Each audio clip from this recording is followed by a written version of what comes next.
Good evening, everyone, and Matt, welcome to Kustendorf. Thank you. It's good to be here. We just saw Drugstore Cowboy, and this film, it was made in the same year that I was born, and so... Get out of here. Yeah. I mean, no offense, but come on now. Yeah, and we rub it in. We both turned 30 this year, and I don't know about myself, but the film still looks great and holds up really well. You know, that's really nice to hear, because you never know. You know, you see films, do they hold up?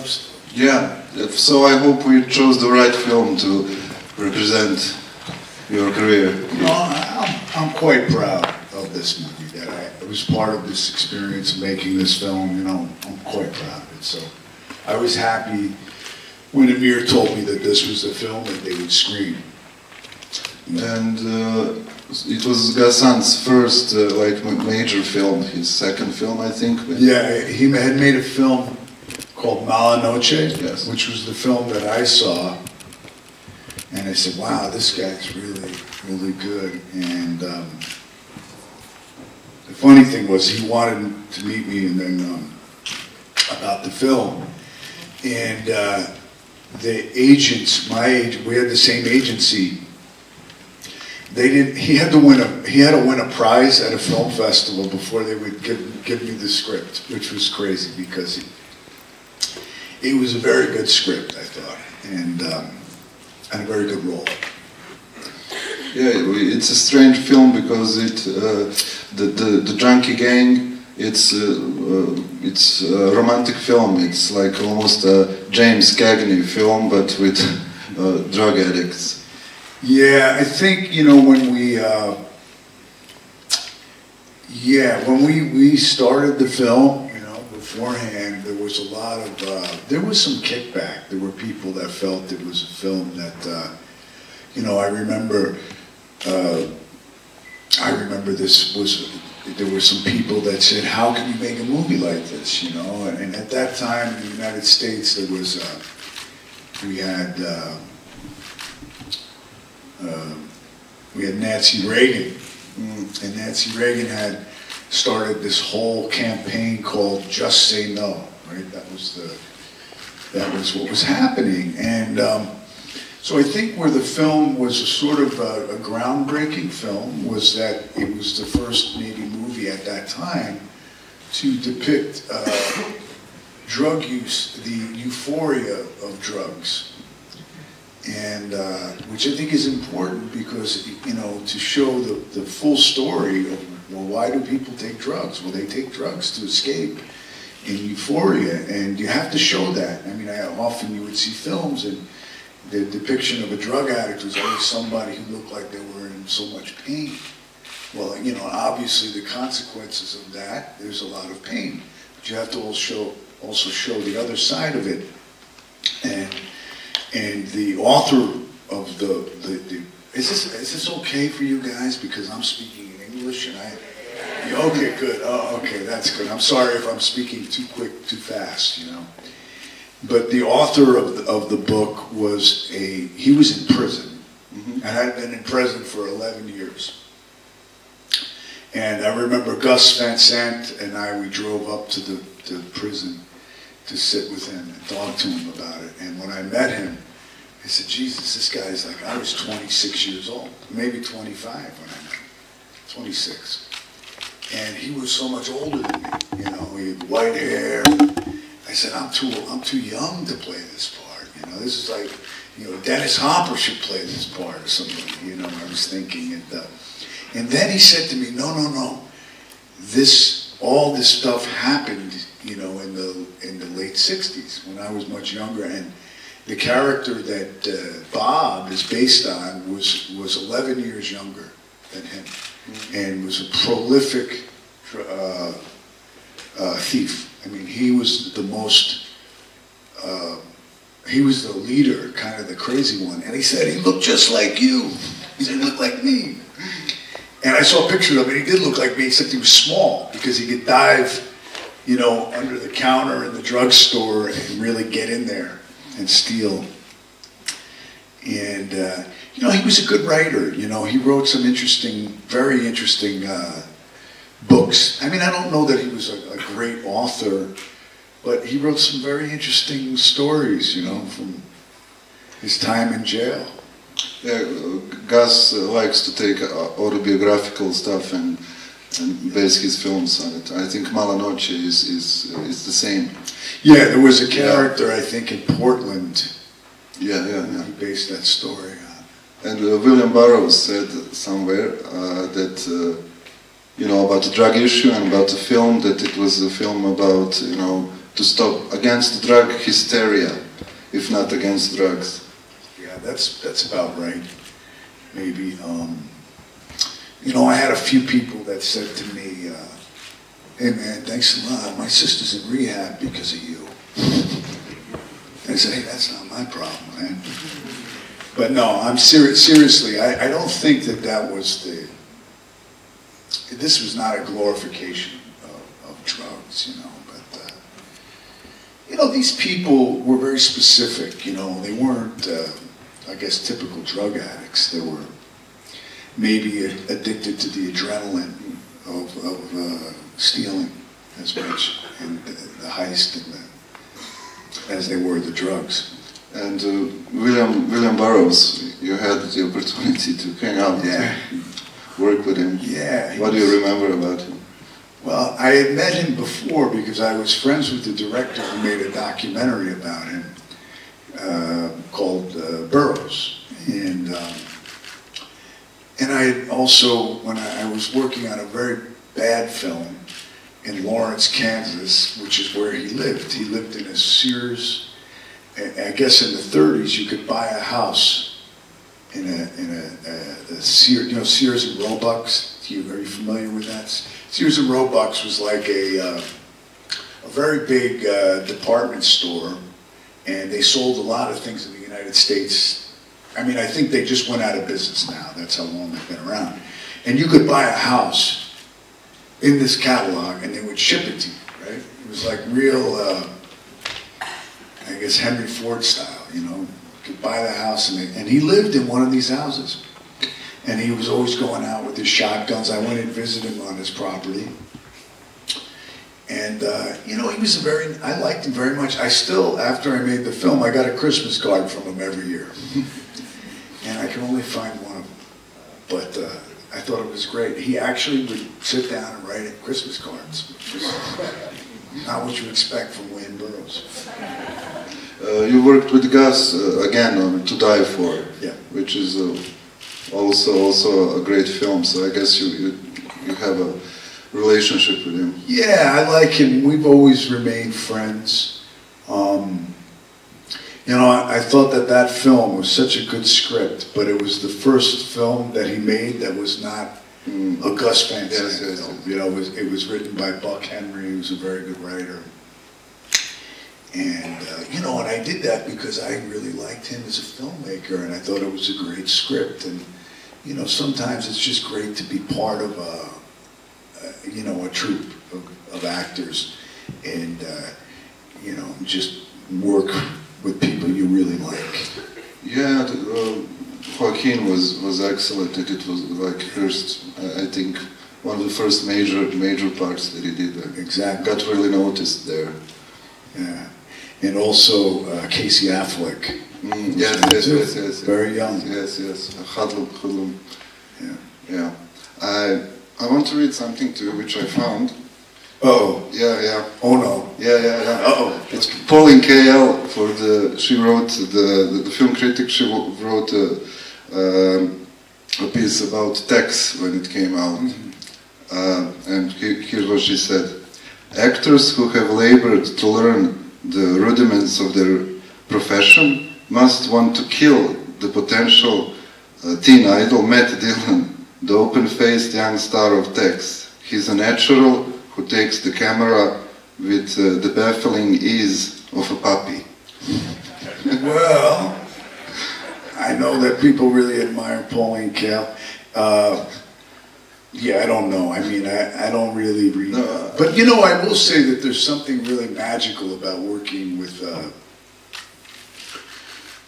non-actors. You know, I've had that experience. because I directed and I acted in a film that I made in Cambodia that came out in 2003. And, you know, we had some very experienced actors like Gerard Depardieu and James Caan and Stellan Skarsgård, very good actors. And then we had many people that were not professional actors, and you know, some of them had never even seen film before, you know. And they gave remarkably good performances, you know. And I believe that, you know, we are all actors, you know, in a way. And if they're directed well, then. And I worked with a guy who was a trial lawyer, and he was the #1 First Amendment lawyer in the United States. The First Amendment is like the freedom of speech and all that. And he played a judge, and it was with Kate Beckinsale and another actor, Alan Alda, and we had to do a scene. And he had all this dialogue because he was playing a judge, you know.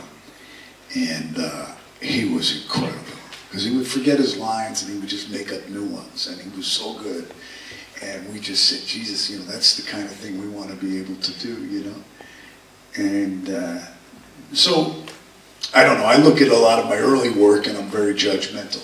A fully developed, realized human being. He wasn't just a, you know, I mean, a lot of films for young people, for kids at that time were very, they were just playing kids, you know.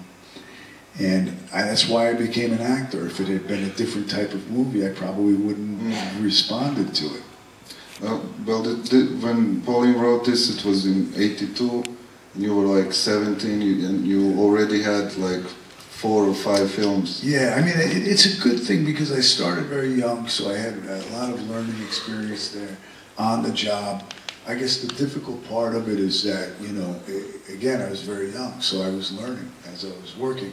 And of course now, as I'm older and I look at my work and I go, well, you know, that was a long time ago.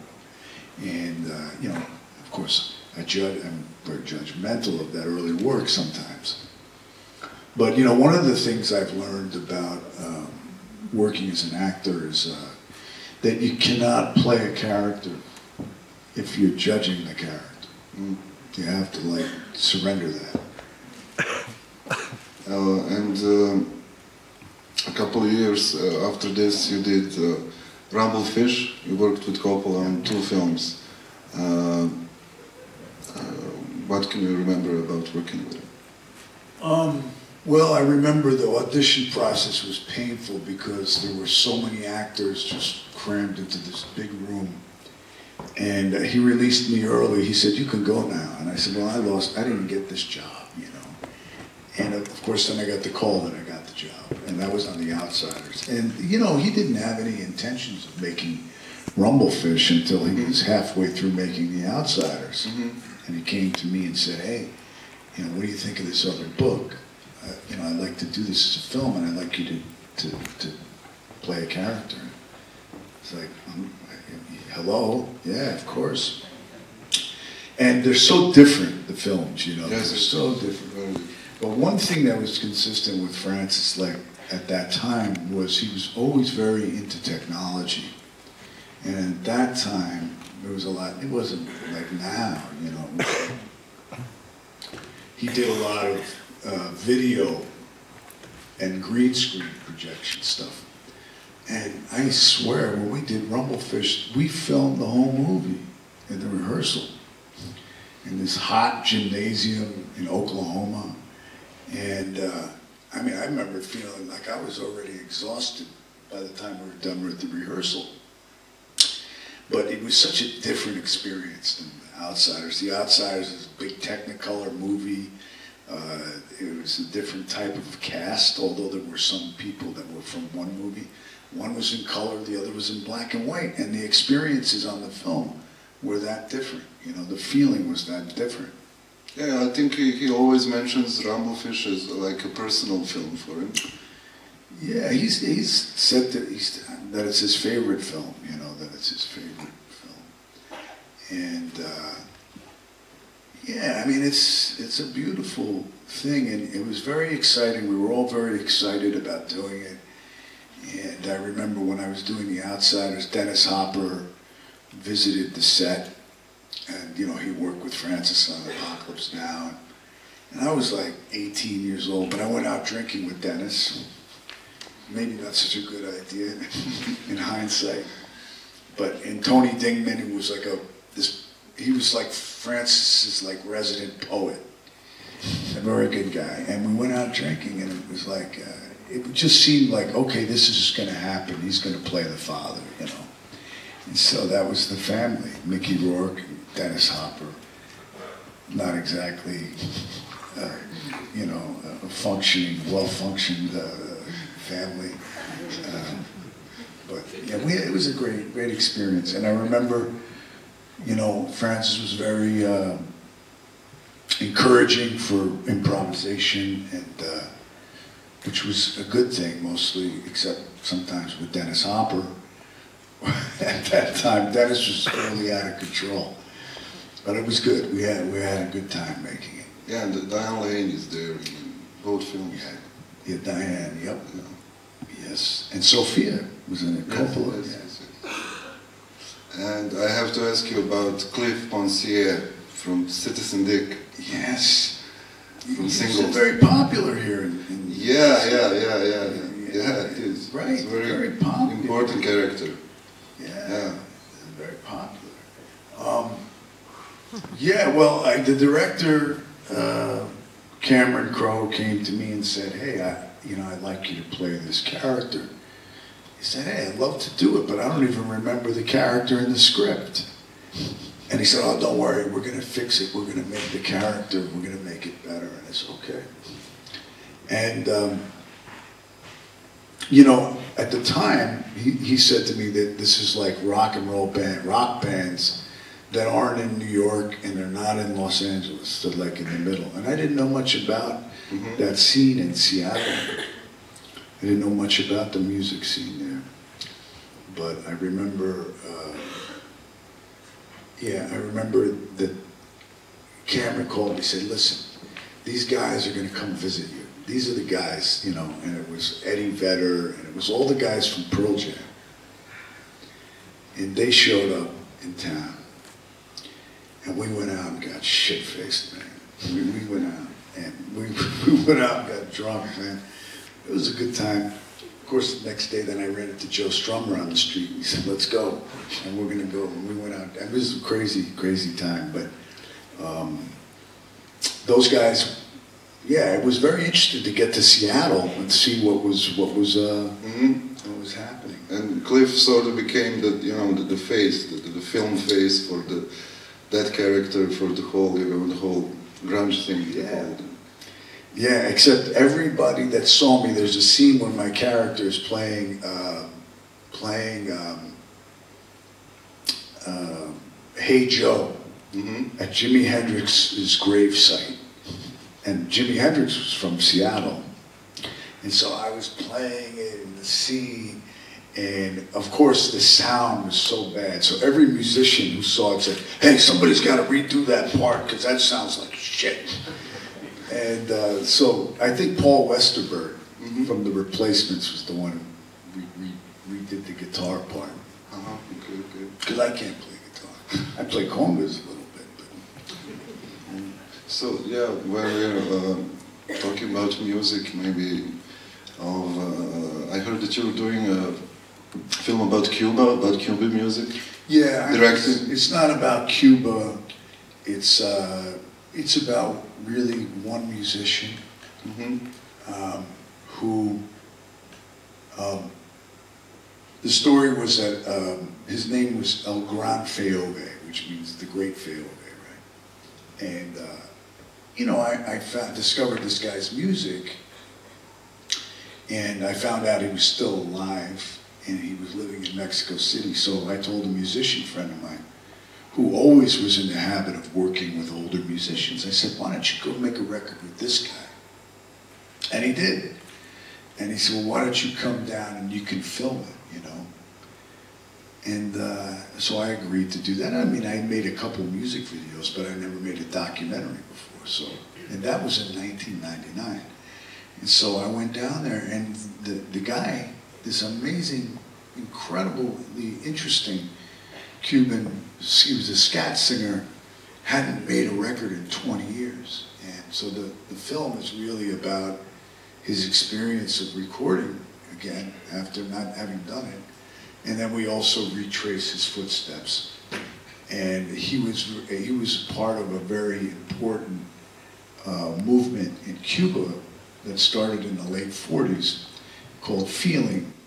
And the reason they called it feeling, the English word sentimiento in Spanish, was because they listened to a lot of American music. They listened to a lot of jazz and American songbook on records, because the black American soldiers, sailors who were in the harbor in Havana would sell them, you know, Ella Fitzgerald and Benny Goodman and these jazz records. So that was they were influenced by that music, and it started to, but they weren't recording artists. They were mostly songwriters who would create songs and have these things that they called descargas, which were jam sessions, and they started to call them descargas. And nobody thinks about the feeling movement as the creators of this. Anyway, it's a subject that, of course, I'm very interested in. But primarily the story is of this one guy and this experience that he had where he was brought back to life and making a record which he hadn't done for 20 years. And that experience and what that did and how that changed his life. And he was also at that time very old.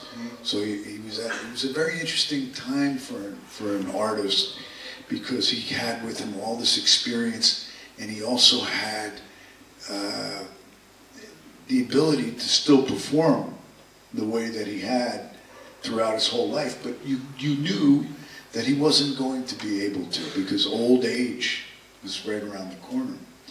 And that was very interesting to see him knowing that he wasn't going to be able to do it very, very long. And it was a wonderful, great experience. But I didn't do anything with all of that footage that I filmed, really because I didn't know what I was supposed to do with it. And, but you know, my love of that music has always been,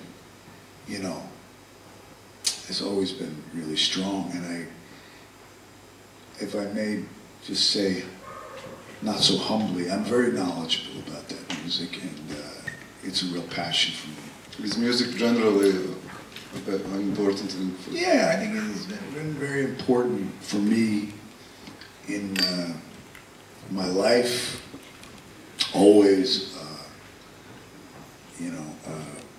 I directed a film that I acted in, and I used all the music that I loved,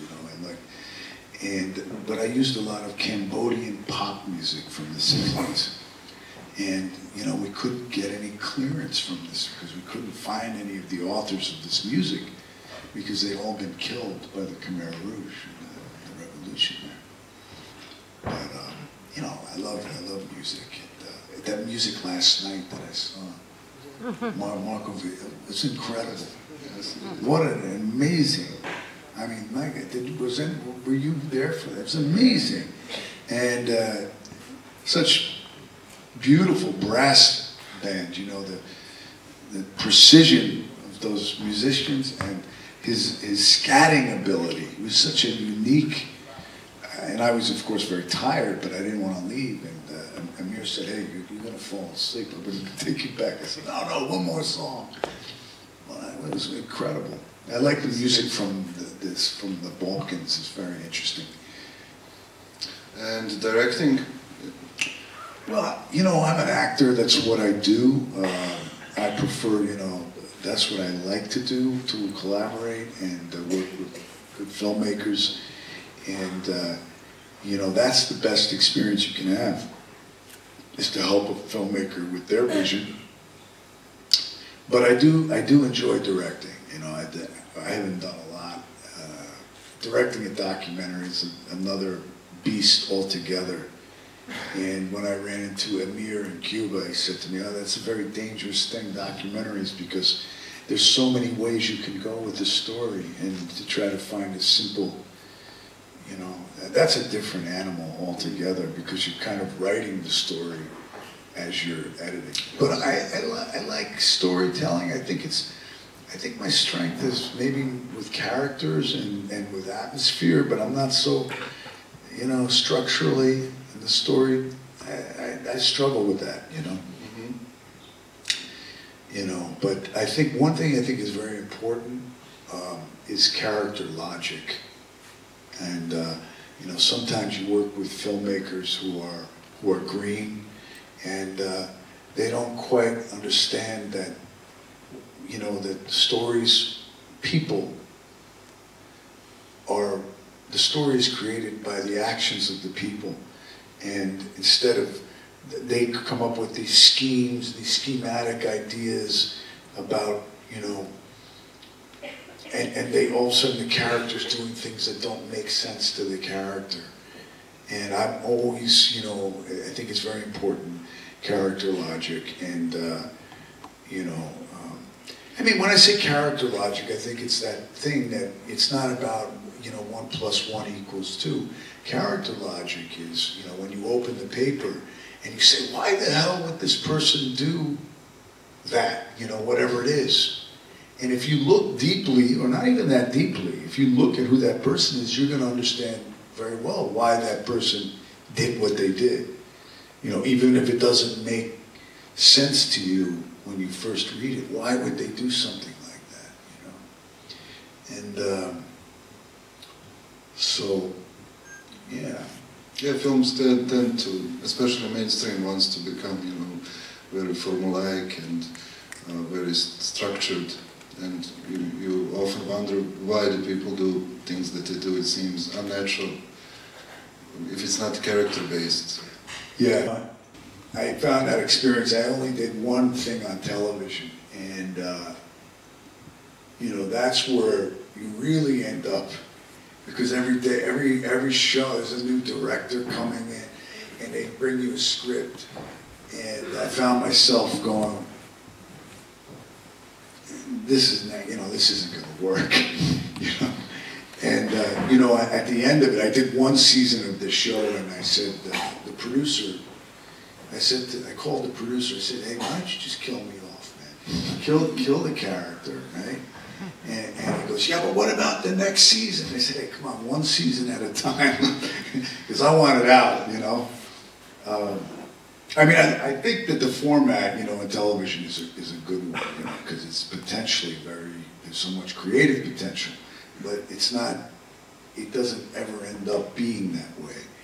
And the real beauty and the real poetry is in film. It's sitting here and watching something on the big screen. Yeah, it tends, I guess there's a lot of potential. Someone said that, you know, television now opens the possibilities of the novel for movies. I agree with that, yes. But at the same time, you know, you said, you know, season 2, season 3, it could be made or become to be made for the wrong reasons, I guess. Yeah, I think the best ones are where there is character logic is the primary thing, you know, like who gives a fuck what happens in the plot, you know? I want to know what the hell Tony Soprano's going to do, who's going to beat up next week, you know, or who's, you know, that's what people tune in for. They're not tuning in to find out when, you know, they leave the suitcase in the locker and, you know, and I don't know. I mean, I prefer movies because it's a lot quicker for us. You know, we get in and we get out, you know, or whatever. But yeah. I guess you've been working a lot lately. I think 3 or 4 films came out in last year. Yeah. No, I think I just did only one movie. It came out. I did the Lars von Trier movie that came out. And scared everybody off. And then I had 3 other films that I did. Yeah. Yeah, I wanted to ask you about Lars and about the film. Yeah. What well, you know, I mean, it's not a subject that I was especially interested in doing about serial killers or anything like that. But I really admired his films as a director, and that I felt like this was an opportunity to do some really good work. I liked the character, I liked the challenge of the project, and really it's about the filmmaker, you know. And he's very interesting director. Something very paradoxical about everything he does. I know it feels like with Lars, the rules don't apply to Lars, right? I mean, he makes movies about America. He's never been to the United States. You know, he doesn't. He's scared of traveling. But he told me one time he flew a helicopter. I don't know. But I liked working with him. And I remember when we were talking and we had some discussion and misunderstanding about the character on the phone, and we started to talk about it. And he said, you know what is very important is that when we're filming, that we stop everything and have this conversation. You know? And it's so different than any director would typically say, it's good that we're talking about this now so we don't have this problem when we get on the set. And Lars is very much the opposite. And there were things that I experienced, like we never rehearsed. And not one time did we rehearse, which is very unusual. You know, I've never been on a movie where we didn't rehearse one time. And the reason that he wanted to do that was because you're never going to get the first take again, right? The most difficult, challenging thing for me was that if I had to do something that was second nature to my character, like knowing how to open a door, because you live there, right? And the first time I'm opening the door is in the first take. But other than that, what I thought was terrific about it is it kept me in the moment. You know, I was very much in the moment because I didn't have time to think about, you know, my ideas about what I should do or how I should prepare. And, you know, that was sort of, you know, he asked me, he said, why don't you try trusting me?